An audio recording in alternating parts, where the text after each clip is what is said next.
এই জুমার দিনে কিছু সুন্নাহ আছে, এই সুন্নাহগুলো যদি পালন করি তাহলে জুমার সর্বোচ্চ বারাকা, মার্সি এন্ড ব্লেসিংস, রহমত এগুলো হাসিল করা যাবে, ঠিক কি না? জুমার দিনের এক নাম্বার সুন্নাহ হচ্ছে ওই জুমার দিনের সকালের ফজরের সালাতটা জামাতে পড়া। সবাইকে খাইছে রে, এটা আবার কোন ওয়াজ শুরু করছে? এতক্ষণ তো ভালো লাইনে আছিল, এখন আবার কোন লাইন ধরলো? আফদালুস সালাহ ইনদাল্লাহি সালাতুস সুবহি ইয়াউমাল জুমআতি ফি জামা। আল্লাহর কাছে সবচেয়ে প্রিয় নামাজ জুমার দিনের ফজরের নামাজটা জামাতের সাথে আদায় করা। সুবহানাল্লাহ পড়েন। মুনাফিকের কাছে দুই ওয়াক্ত সালাত সবচেয়ে কঠিন, একটা ফজরের সালাত আর একটা এশার সালাত। এক স্কলারকে জিজ্ঞেস করা হলো সকালের বাতাসটা এত সুন্দর, নির্মল আর সুস্নিগ্ধ কেন?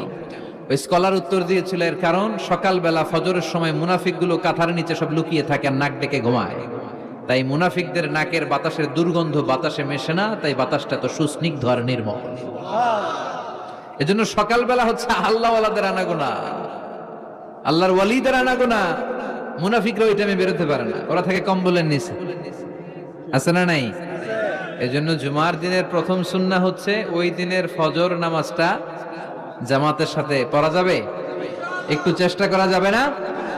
আচ্ছা, দুই নাম্বার জুমার দিনের সুন্নাত হচ্ছে সিওয়াক, মেসওয়াক করা। আসেনি আপনাদের? মাতফারাতুন লিল ফাম মারদাতুন লির রাব। বিষ্ণু ইসলাম বললেন এটা দিয়ে জিহ্বা পরিষ্কার হয়, দাঁত পরিষ্কার হয় আর আল্লাহর সন্তুষ্টি অর্জিত হয়।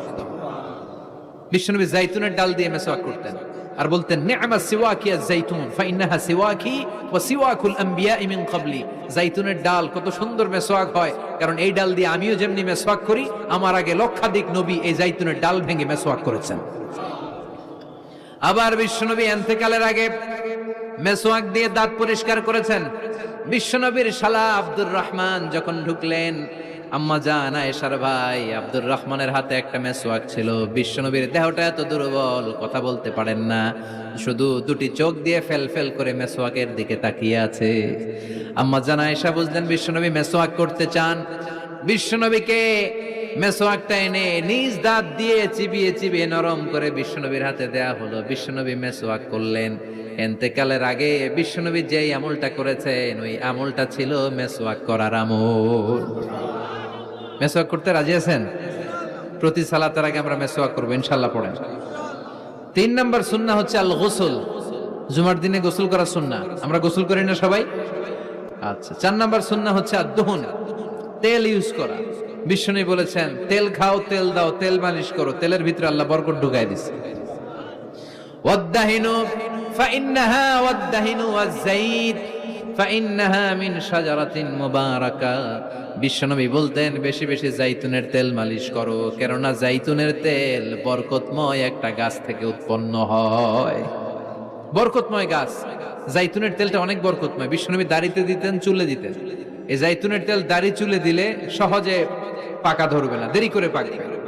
দেহের মধ্যে যদি মেসেজ করেন দেহের বয়সের ভারত্ব, কুচকে যাওয়ার, চামড়া কুচকে যাওয়ার যে রোগ, এটা কমে যাবে, দেহটা ক্লিন থাকবে, স্মুথ থাকবে। সুবহানাল্লাহ পড়েন। এজন্য তেল মালিশ করা এটা সুন্নাহ। চার নম্বরে হচ্ছে আত-তিব। তিব মানে সুগন্ধি, তিব মানে কি? পারফিউম। বিষ্ণু ঈসা ইসলামের কাছে কিছু জিনিস হাদিয়া হিসেবে পেশ করা হলে তিনি ফিরিয়ে দিতেন না। এর মধ্যে একটা হচ্ছে আত-তিব। একটা কি? সুগন্ধি। কেউ হাদিয়া দিলে বলতেন না লাগবে না, বলতেন না লাগবে না, নিতেন। দুধ দিলে কখনো বলতেন না লাগবে না, বালিশ দিলে কখনো বলতেন না যে লাগবে না, তেমনি সুগন্ধি দিলেও বলতেন না লাগবে না, মধু দিলেও বলতেন না যে লাগবে না। সুবহানাল্লাহ। এগুলো দিলেই নিতেন, ব্যবহার করতেন আর খাইতে পছন্দ করতেন। সুবহানাল্লাহ পড়েন। এই যে আমরা বালিশ দিই, সেটা কিন্তু বিশ্বনবীর সুন্নাহ। আল্লাহ রাসূল সাল্লাল্লাহু আলাইহি ওয়াসাল্লাম বালিশের ট্যাগ দিয়ে বসতে পছন্দ করতেন। আলহামদুলিল্লাহ পড়েন। তার মানে সুগন্ধি ব্যবহার করা সুন্নাহ। আবার বিশ্বনবী বলতেন আরবাউন মিন সুনানিল মুরসালিন, চারটা আছে সব নবীদের সুন্নাত, এর মধ্যে একটা হলো আল হায়া, লজ্জাশীলতা, লাজুকতা। সব নবীরা লাজুক ছিলেন। দুই নম্বরে আত-তিব, সুগন্ধি ব্যবহার করা। তিন নম্বরে সিওয়াক, মেসওয়াক ব্যবহার করা। চার নম্বরে আন-নিকাহ, বিয়ে করা। সুবহানাল্লাহ পড়েন।